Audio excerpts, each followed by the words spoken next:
deputy presidential debate, failed to reach its expectation after only one individual turned up for that debate, and that is Muthiora Kariara. And now in studio with me, just to talk about this debate and perhaps the economic implication of what happened today, and together with our business editor, Peter Kaba. Good evening, Peter. Good to see you. Good evening. Yeah, it seems the organizers of that debate do not have a good day in office. It depends on where you sit. First, of course, the run-up to what has happened today, the debate, of course, has been some hundreds of million shillings in the making. Yeah. Quite a lot of investment by various stakeholders to try and bring these people to the podium, to give Kenyans a chance to basically interrogate them from a point of what's in the manifestos from the political perspectives, economical perspectives, the social, and even maybe what exactly they can hope that these people have in mind for the future.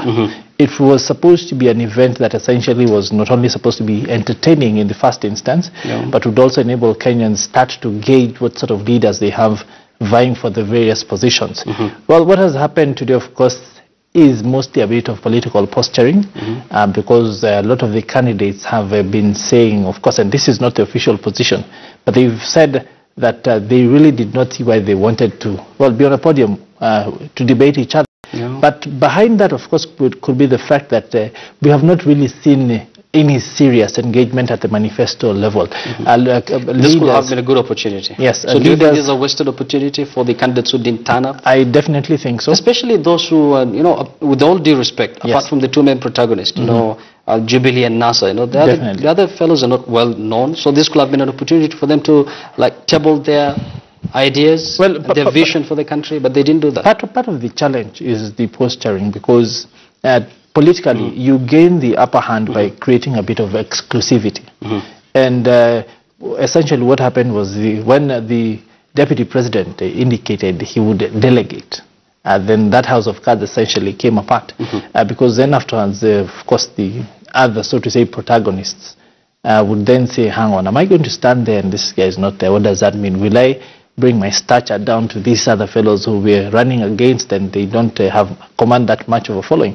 So essentially what happened then was their political advisors would then say, I don't think this will work for you. So eventually down the road... But, sorry to cut you short, it seems the presidential candidates or their deputies have a wrong idea of what debate is supposed to be. Because it's not about supremacy battles, I'm superior than this or these other fellow. It's about telling Kenyans their plans, what do they have in store for Kenyans? Well, it depends on where you sit.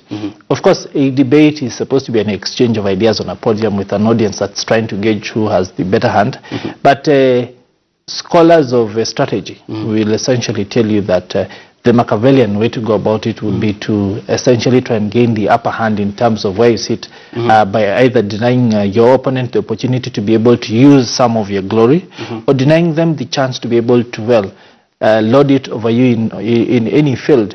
Part of the challenge has been the fact that if you look at some of our leaders, they may feel that they're not very able when it comes to, sitting across from others and debating these, we call them highfalutin ideas. If you say, for example, what do you have in store for economic development in Kenya? What do you have in store for economic growth?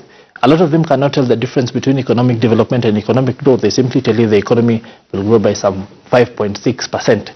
But when you ask them how will that translate into, a better life for Kenyan at the grassroots, they tell you, but the economy is growing. But is it creating any wealth for that guy down there? Those sorts of things. So essentially what we have seen today is not an event. It is part of a process. And I'm sure going into the near future and into subsequent debates and discussions, we'll definitely see other things cropping up like this. And just to remind you, one other very large factor at play today that many Kenyans seem to have missed is the world has changed. And this country with devolution is not about just the two protagonists anymore. The people vying for the presidency, there are huge political battles going on at the county level. We have some titanic battles in places like Meru. We have battles in Kisumu. We have huge battles in places like Mombasa. I'm sure you'll see some very interesting events and things panning out as we go forward. And then, of course, there's the perspective of the independent candidates.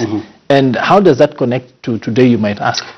There are a lot of Kenyans out there who will be wielding a bit of political power, who have to be sort of shepherded in a certain direction. And bearing in mind that we have a huge number of undecided voters. Of course, we're going to go back to the financial implications, the money used to prepare this debate, and of course the instant hero today